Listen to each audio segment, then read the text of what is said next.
Good morning, ma'am. Yes, Yes, ma'am. ma'am. Okay. So we can begin the class now. Uh, who is your CR? Let me know it first. Ritika Ganguly. Ritika Ganguly, roll number. Ma'am, 64. Okay. So I will contact you later regarding the WhatsApp group we are going to create. Okay. So I Okay, will ma'am. contact you later via Okay, the ma'am. email ID. Okay, ma'am. Okay. So before starting the class, Uh, let me clarify something. Like this will be the object-oriented programming using Java, and the language might be known to you. Earlier in the class, in the school, you might have learned something about Java, but moreover, that was some BlueJ or some predefined environment-oriented learning. So obviously, here we are going to learn about the core Java.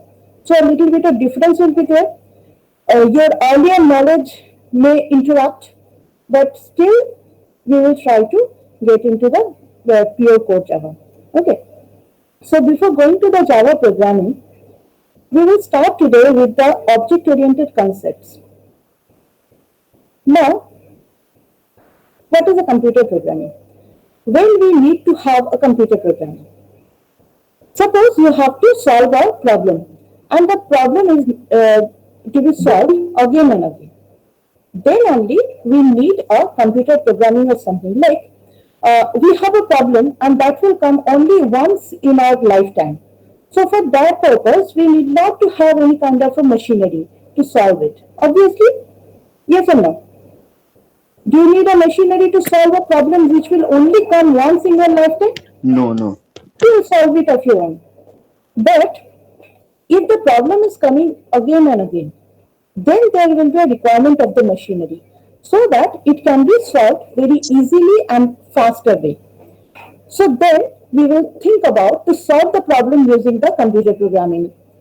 And when the problem is coming repetitively, we are solving it through the computer and the computer needs to be instructed properly. And we have to write a program. Program is the way how you interact with the computer system. Computer system doesn't understand anything like the human understandable language. It has to be given the instruction in a specific way and we just call it the computer programming. Before going to the programming, we should have designed the way to solve the problem and that we call the algorithm. So after your requirement comes here, then you, after the requirement comes in, then what you are going to do, you have to design the algorithm that will show the path of the solution. So this is your blueprint of the solution that you are going to design. Then following the algorithm, you have to write a program and that program could be written in any language, any computer programming language. There are versatile, different kind of programming languages available. And they are also having different categories like the high level language, machine level language, or low level language, whatever you say. So amongst them, if you pick a particular programming language and write the program, and after that you execute the program through the computer to solve the problem you had earlier. So this entire thing is the computer programming technique. So when you will be formally define the computer programming, it is the step-by-step procedure written using specific computer programming language, and the category of the programming language can be anything to instruct the computer how to work methodically towards solving a problem. Now, in this class, these things are known to you. You have already gone through the programming for problem solving. That was the C class in your second semester. So you know what is a computer program and how you are going to design the algorithm, how you are going to follow the algorithm to solve the problem. So these things are known to you. And obviously, in the starting of the Java class, I'm just recapitulating the things. Now, computer program can be broadly classified into two categories. I'm not talking about that high level and middle level and low level language. You all know that what is a low level language that is directly understandable to the computer, that is written in ones and zeros, and you need not to interpret, you need not to compile it back to the computer to let it understand. In that case, the machine level language directly is given to the computer in forms of ones and zeros, that is in form of binary. And you all know that the binary thing is very much understandable to the computer. So that was the machine level language. And the high level language is the English like language, which we can write very easily. And in mid of this high level and the machine level, there are interpreters and compilers and everything present over there, which will be translating one language to another. So these things are known to you. But in our paradigm, we are going to define the different typecasting of the computer programming. The first type is the procedure-oriented programming, and the second type is the object-oriented programming. The subject is object-oriented programming. So obviously the second one is interesting to us. But we cannot just throw out the first one. Why? Because the first one is already known to us. We all know what is a C programming language. We all have done programming in C. Obviously, most of you are also compatible with object-oriented programming, but I want to forget that. Let me know just one thing, that you all know the procedure-oriented programming as in this structure of the syllabus, you already have that paper. And now we are moving from one paradigm to another paradigm. Okay. So in the first paradigm, what you learned? In the C programming, you had a main function. Obviously, in all the programs, you had a main function. And apart from the main function, you have other subroutines and functions present over there. Okay. And you have called the functions from one to another. You have called the function for itself. And that is how you have designed the program. Now, in that case, what happens? These functions, these are basically like black boxes. Okay. So what is a black box here? Let me draw a black box for you. Okay. So this is a black box. Okay. This is a system or a black box which takes some input and which provides the output. Inside the black box, some systems or some steps are to be taken. How you can transfer the input in form of the output. Okay, so the function is something like this. The function is something like a system which takes the input in form of the arguments, and it has some instructions written inside it which transfer the instruction into the output, and you return the value to some other function. Okay, to the caller. The function which is calling this, we call it the caller. So it will return the output to the caller. So that is what happens for the C programming, in the procedure-oriented C programming. So in C, we call it the function. In some other such type of programming language, we call them procedures. What is the procedure? Procedure is such kind of a block which takes some input, which produces some output. But the name is procedure, as the programming language is different. In some other programming language, we call them methods. Same things, same concept. Function, procedure, method, module. Okay? All of them take some input and provides the output. Now, in procedure-oriented programming, we have to design the entire solution in forms of the procedure. One procedure calling other, another procedure calling other two procedures.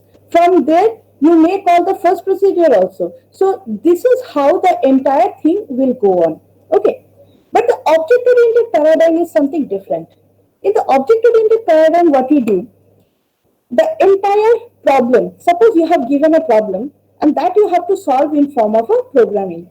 Okay, so the entire problem is going to be divided into a number of modules. So suppose you are going to automate a company. So the company is going to have some modules like inventory, then it is having sales, it is having marketing, it is having HR. Okay, so suppose these are the four subsystems that are running to run the entire company. Now, if you are going to automate the company, all the inventory, sales, marketing, HR or related data should be processed via a procedure-oriented program. So what you are going to do? You are going to create a number of different processes or procedures or functions which will be calling one another, which will be interrelated with one another, and that is going to be a huge task. For the object-oriented paradigm, what we are going to do, we will be solving the problems for each subsystem in different modules. The modules may interconnect with each other, but the interconnection is not so much firm so that they can intervene into the other. Okay, so suppose in the inventory system you have some variable called ID. That ID will not be the same as the if you have the ID in the sales or marketing. Okay, so ID in the inventory, ID in the sales, ID in the marketing may be present, but they will not interact with each other without having the permission of the system owner. The same thing cannot be present for the procedure-oriented programming. If you have a global variable ID, that ID could be modified by any of the functions. So there is a security glitch. And such type of problems which were occurring using the procedure-oriented programming, to solve them, we are jumping to the other paradigm, that is our object-oriented programming. Is it clear? Do you have any questions? Yes, ma'am. Yes, ma'am. If you have any question, then you can ask. Okay. Okay. So let me move to the next slide. Here we are basically comparing the two procedure-oriented programming and object-oriented programming. So what we have in the procedure-oriented programming? A procedure-oriented model which is derived from the structured programming, based upon the concept of calling procedures. Already we have discussed about it. Procedures, routines, subroutine, functions. This simply consists of a series of computational steps to be carried out. We have already discussed about it. During a program's execution, any given procedure might have called to any other at any point, including by other procedures or itself. So it may be recursion, it may be a normal function call. So these things are basically designing the complete solution for your problem. But what happens in the object-oriented programming? A programming model which is based upon the concept of object. Object contains data in form of attribute and code in form of methods. Now here comes the important part. Okay. So if we have compared the real life with the object-oriented programming, so how can I give the instance of object, example of object? Basically, suppose in your class you have 60 students present over there. So each of the students are one object. Each one is one object. Everybody is having their own data, like what is your name, in which address do you reside, what is your phone number, what is your age, what is your date of birth, what is your name of the name of your father, what is the name of your school. So this kind of related data can be generated for each and every one of you. Now The category of the data will be the same. My questions are same, but you will get different answer for each of them. Somebody says, my name is Diksha. Somebody is saying, my name is Akash. So obviously my question was same. I want to get the data, what is your name? But somebody is answering me Diksha, somebody is answering me Akash. So the answer is different. So here, one is having some different value for one kind of, let us call them the questions are the attributes, okay, which are the data that will define you. And with the different variable values, with the different attribute values for each of you, that will make everyone different from the other. Okay, so the data in form of attribute, everybody has got related with some data, and we will call them attributes. And how we function. Now, if as a whole, I have to generalize you people, 60 students are here. Let me tell you, 60 human beings are here. So, what is the general criteria that you all are having? You all belong to the same class. You are the student of Heritage Institute of Technology, Department of Information Technology, and year, second year. Okay, so that is the common thing about you. So that makes a generalized approach to all of you. So now your behavior, how you learn the things. What is the procedure of eating or sleeping or standing? So these all things are the procedure which are followed by all the human beings. Maybe the way of study will be the similar way what all the 60 students are following in the entire class. So this is the generalized behavior, and the behaviors are represented by the code or the methods. Okay, this is the method of behavior. So what is an object? Object is any entity present in the real world, any entity. But do not say that a car is an object. A particular car is an object. When you call the car, it is the type of the object, it is a typo, or it is basically a blueprint of how the car object is like. So that blueprint is basically called the class. Okay. So a programming model which is based upon the concept of object. Obviously, in the real life, you have many objects present over there. Anything, any specific living or non-living entity is called an object. Okay? And every object will be having some identifiable features, and that features are attributes. And their behavioral things are represented by the methods. Okay? Now, computer programs are designed using the concept of object that interact with real world, that actually represent. Better to interact, if you call it represent the real world, it will be sufficiently understandable, more understandable. So objects that are representing the real world. Most popular object-oriented programming are class-based. Class-based means when you have similar kind of object, take the generalized approach from there. I told you that when attributes were defined for each of you, when you have answered some of the questions, so the questions were same, the attributes are same, and how you behaved, the methods are same. So these are the similarities. Take the similarities together, and that will form the class. So class is the blueprint following which the objects are defined. In general, you make a class, put the proper values for each of the attributes, and follow the behavior written inside it, and that will make an object. That's it.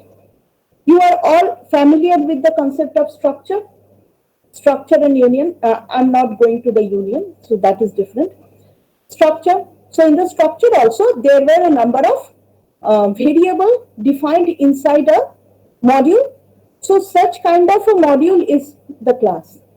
where apart from the normal variable, we are having the methods. Variables are representing the attributes and methods are representing the behavior. Now, when you instantiate the class is the blueprint, the design. When you instantiate it, you make the object. So, for example, car is the design, where all the cars are having their own license number, their make, their color, and such kind of attributes, and how they're driven, and how they're filled with the fuel. So these are the different behavioral things that is present in a car. Now, if you instantiate it, if you put proper values for the attributes, like the make is Maruti, like the color is red, and the license number is WVABCDEFGH. Okay, so that means that is a specific car. That is obviously a car, but a specific car. So that specific car is an object. Okay. So now get into the proper definition of object and procedure-oriented programming. The difference of the object and procedure-oriented programming basically comes from the approach of the design. How they are designing the solution of the problem, that is different from the object-oriented programming and the procedure-oriented programming. So when you go for the procedure-oriented programming, if you have to write a C code, we have different kind of problems given to us. We are going to solve it using C program. So what you have done first, you start with a main function. Then from the main function, something has to be done, like you have to make out the average of an array. So you create a function. In the function, you are creating the average of the array. You have to find out the maxima. You are creating another function. So according to your requirement, you are digging down inside the next level. From the next level, when you are preparing the average, suppose some more requirements are coming. So you are getting inside it. So in that way, level wise, you are going towards the downside. Starting from the top, you are digging down. Okay. And suppose this is your last level or the leaf level, you have produced some output. So that will be reaching to the previous level. When you come back, you are going to the just opposite direction. So starts with main, then according to the requirement, design the different functions. Inside the function, you may require some other functions, so design them. So in this way, the procedure-oriented programming works. This approach we call the top-down approach. Starting from the top, going gradually downwards. So this is the top-down approach that is followed by all the procedure-oriented programming. But in object-oriented programming, the approach is completely different, completely opposite to the first one. This we'll call the bottom-up approach. The bottom-up approach means, I told you, when we had a problem, we have defined modular solution for them. Then we take them all together to form the final solution. So that is the approach for the object-oriented programming. So first, what we have done, suppose we are going to create the HITK database management system. So under the HITK database management system, suppose you have the HR database, as well as for each and every department, you have the different databases.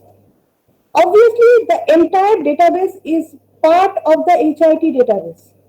You have student database, you have employee database, all that kind of data should be present inside the HITK database. But if you're trying to manage the database as a whole, it is going to be very much difficult plan to execute. So what we are going to do, we are going to make the modules under the major module. Under the major module, we have created the sub-modules. Each of the sub-module is going to manage the departmental database. Okay, one is for AIE, another is for IT, another is for CSBS, another is for CSE, another is for EC. Now, when we are coming to the CSE department itself is a very big department. To manage the database for the entire CSE department as a whole, it is going to be again another problem. So what we can do? We can make sub-modules under the CSE database. One is for the CSE section A database, another is for the CSE section B database. Maybe you are having other modules, you can make the modules accordingly. Now, after creating the modules, after making the solution inside it, when you are going to summing them up. So you have completed the database design inside the CSE section 1, you have completed the database design in the CSE section, CSE. Now you have to sum them up to form this CSE department database. So then only these two modules are going to interact. Before that, you need not to interact between them. And if you're not interacting, obviously there will be less security issue. The data security is very important nowadays. So you are not losing any data sanctity if you can make the modules completely different from each other. They are working indifferent. When only they need to be clubbed or when they are needed to be interacting, then only some kind of mechanism we have for this interaction. This is not exactly sharing a particular shared memory allocation. That is not the way how the modular programming is interacting. When the modular programming is going to interact with each other, there is a message passing system. The modules are exchanging messages, and through the messages, the data is exchanged between them. Okay, that is how they are clubbing their concepts together. They are clubbing their concepts, they are not clubbing their data. If you are trying to club the data, then again it is going to be a huge one. That we are not going to do. Okay, so we are clubbing our concepts and we are making a feel like the database of CSE A and CSE B has been clubbed together to make the CSE department database, but actually it is not happening. Actually, the management is done completely in separate way. Okay. After that, for every department, when you have completed the database design, now again the modules will exchange the messages to make a feel like they are present in a single module. Okay, so these are the message passings we are doing. And after that, we are making a feel of the HITK database, whole HITK database present under one umbrella. Okay, it is present under one umbrella, but segregated in such a way so that the security could be enhanced. Okay, so this approach we are calling the bottom-up approach. First, the leaf level is going to be designed. After completion of the leaf level, we are going to the next level. So CSE A and CSE B will be designed first. After that, we will club them to form the CSE department database. These are the leaf level already. AIE and IT, they do not have any other leaves under it. So they are already in the leaf level. I think this leaf level, root level, these things are known to you because you already have learned the data structure. Isn't it? Yes, ma'am. Yes, ma'am. Okay. So these AIE and IT, these are already in leaf level, so they will be designed separately. Now, after completion of the entire design, the next level is to club them out to go to the next level 2. Okay. So first the bottom level will be designed and then clubbing them, we will be forming the top level. So this is the approach that is followed in the object-oriented programming.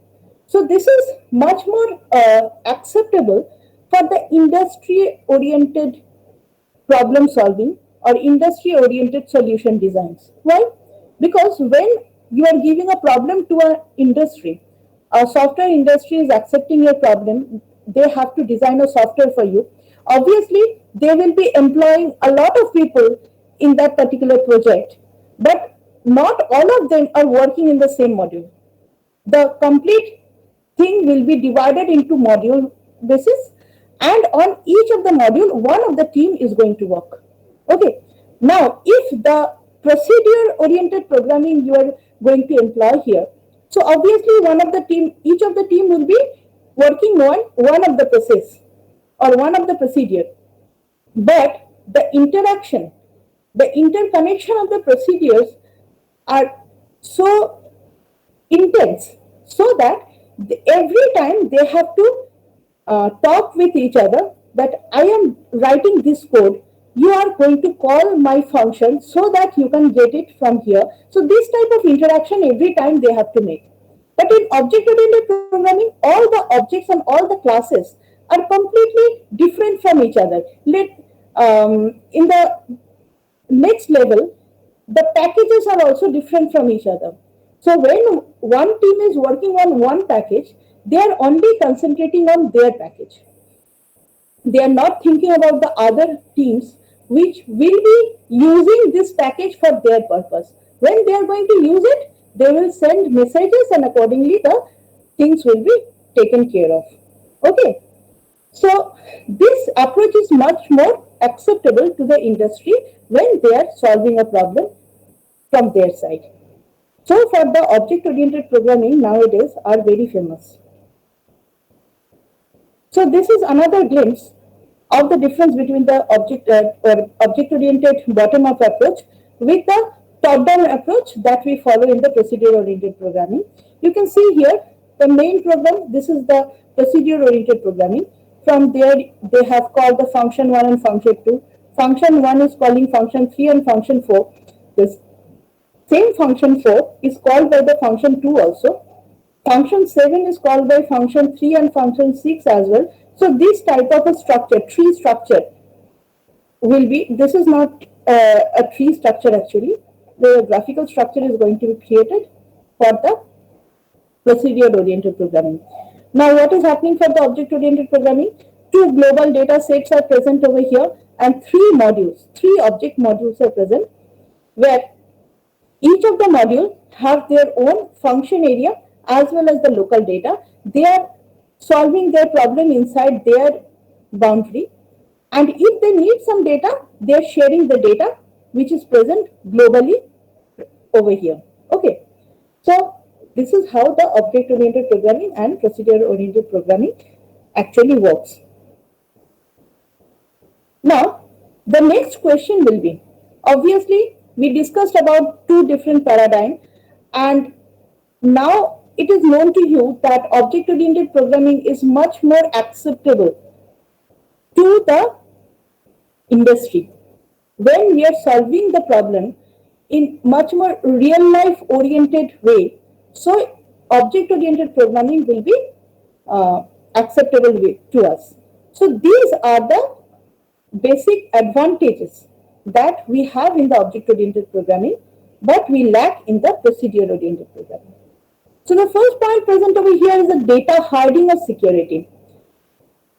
So modules are different from each other. Some module is defining some data, some other module is defining some other data. Now there is a mechanism in the object-oriented programming to define the level of access for each and every data. Like one kind of data you are giving the access to everybody. Another kind of data you are giving the access to your family. Another kind of data you are giving the access to yourself only. So these are the different levels of access specification that is present in the object-oriented programming but not present in the procedure-oriented programming. After that, mapping with the real world. We discussed about it, how we can map the objects with the real world, how we can idealize the real world things using the object design. So that thing is this, which is difficult. If you want to do that, obviously you can do, but for the procedure-oriented programming, the mapping with the real world is kind of difficult. Code reusability. The object-oriented programming support code reusability in a much more intense way than the procedure-oriented programming. Obviously, procedure-oriented programming are having the functions and the procedures that are supporting the code reusability.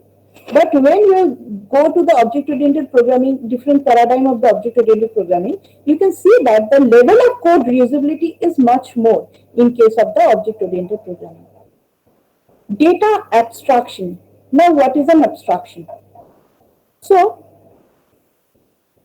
let me go to the previous example here. So, you can see we have defined different levels of the database present over here. Now, when somebody is working inside the CSC section A and CSC section B, they are not sharing any data directly all the times. If they need some information, if they need some help, obviously that could be done via some message passing. But not always they are interacting or not always they are interchanging the data. Okay. Now, when you come to this level, the CSC Department Database Management System, when you come to this level, in this level, you have idea about what are the different data present in CSC section A, CSC section B, but it is not known to you how they are actually working on the data. Because it is a feeling that you are clubbing the modules, but you are not actually clubbing the modules. You are going to create a field, but not exactly you are clubbing the module. That's why it is enhancing the security of the data, as well as it is creating an abstraction. When you drive a car, when you buy a car, do you ever bother about how the engine is working? So as a whole, you just identify it is a car. So that is a level of abstraction. That is the level of abstraction of the car user. When the car mechanic is coming, suppose he is a mechanic of the engine only. He knows everything about the car engine and he can work inside the car engine. If there is a problem in the engine, he can fix it. But he cannot fix the problem in the car AC. Some person who can fix the car AC problems, the child lock system of the doors, they cannot fix. So these are the different modules present under your car. And these modules are managed by different group of people. Okay. But when you see them as a whole, they all are the car mechanics. To you, they are the car mechanics. They are fixing your car. But you are not bothering about how they are actually fixing your car. You have numerous problems in your car and different set of people are solving them.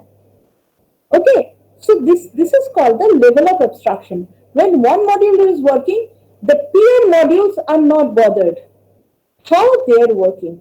Okay. And when the supervisor or the next level is seeing to that particular thing, then they are seeing it as a whole.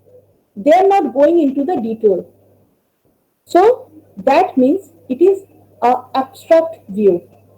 Here you can see the CSC Department Database Management System, they know the detail about the CSC Department database, what is present inside it, but they are not dealing with how it is actually being managed. So this is a level of abstraction. Now, when you have, in the level 1, when you have different departmental database management systems, and from the top level, when you are seeing to them, you just want to believe that it is a complete database, it is a unified database, which is having all the data about HITK. You are not bothered about how in different compartment the database is being managed. You are not bothered about it. So the supervisor only sees the upper coating of the below level. They are not interacting with the below level in such a way so that they can understand what is actually being happened. I told you that there is a black box concept. You give the input, the black box is solving your problem and giving you the output. You are not bothered about how actually the black box is solving it. So that is the level of abstraction. And this abstract thing is another important feature of object-oriented programming. When the top level is not bothering about the bottom level, how actually the bottom level is working, so the work procedure becomes very fast. Okay, they are not actually intruding everywhere. When they are going to intrude everywhere, the procedure will become very slow. You all understand that. And when you'll go to the industry, you'll understand it in a better way. Okay, in workplaces, it will happen. When your supervisor is trying to understand everything, the work process is very slow. Okay, so that is the data abstraction. That is the requirement of the data abstraction. Everywhere the data abstraction should be there to make the things faster. Okay. After that, the data encapsulation. Not only the data, the function and the attributes are encapsulated together to make a feel of a object. Okay, to design the object, you are encapsulating everything inside a pouch. So that is basically called the data encapsulation. It also enhances the security of the system. Then it comes to the inheritance. Another property is inheritance. Suppose you have designed a class. Suppose you have designed something. You have designed a class to make some object out of it. Now, from that class, you define some common feature, and with the common feature, you add up some more things to get another class. So, suppose you are going to model the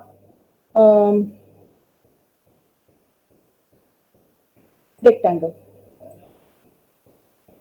Okay, so you have made a rectangle class. So under the rectangle, you have the height, width, etc. Now, after some time, you need to have a square class, which is a specific type of a rectangle. So whatever you have written inside the rectangle, that entire thing could be used inside the square with some special requirement of this class, of the square class. So to make it happen, what we can do, the rectangle class is already there. Take the features from the rectangle, add something new, and you are going to design a new class. So that is called the inheritance. As such, you are inheriting the property of your parent, you are adding your own earning, and you are enhancing yourself. So that is the inheritance. That property is also present in the object-oriented programming. Polymorphism. Polymorphism is coming from polymar. One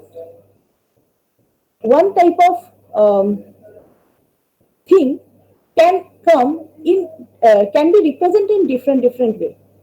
So there are two kinds of polymorphism present here. One is the overloading, that is the same name function but different use. Another is dynamic binding, that is the object is represented in different way. We will come to that afterwards. But the polymorphism is the polymar, means the same object in different names could be doing different tasks for you. So that is another feature of the object-oriented programming. Exception handling. Exceptional situation means some kind of erroneous situation. If that happens, your program will not stop then and there. That happens in C. Your program is not going to stop. What will happen? There will be some methodologies will be taken. If the problem arises, it will be taken care of. That will not be solved, obviously, but the program will not stop. If something already you have calculated, if something you have already produced, so that production will not be lost. Okay, so that is the feature of the exception handling that we have in object-oriented programming. Message passing, obviously, in between the modules, if you want to interact, you need to have the message passing system. But the object-oriented programming can have these problems also. These are the problems. Sometimes they lead to no solution. You have defined the modules in a wrong way. So when you are trying to club them up, no solution is coming. So that may happen because the lower level, the leaf level is designed first. So this no solution thing may happen. Missing module. After completion of the module design, after completing the module design, When you are clubbing them, oh, we have lost some module. Some module we forgot to design. If it was there, our task will be much more easier. But the leaf level already you have designed. So how you can add the module? That thing will be difficult. Difficult to track and solve an error as the things are going to be done separately. So obviously the tracking of the errors may have some problem. Okay. So these are some kind of problem that may happen for the object-oriented programming. Now after that, object-oriented programming could be modeled using the object-oriented modeling. I think object-oriented model I should not start today. We will come to that on the next class. Okay, because it is a large module to complete now. So let me stop our class for today. Yes, ma'am. Okay. Okay, so answer to the roll call. I'll call your Yes. roll numbers, and only that person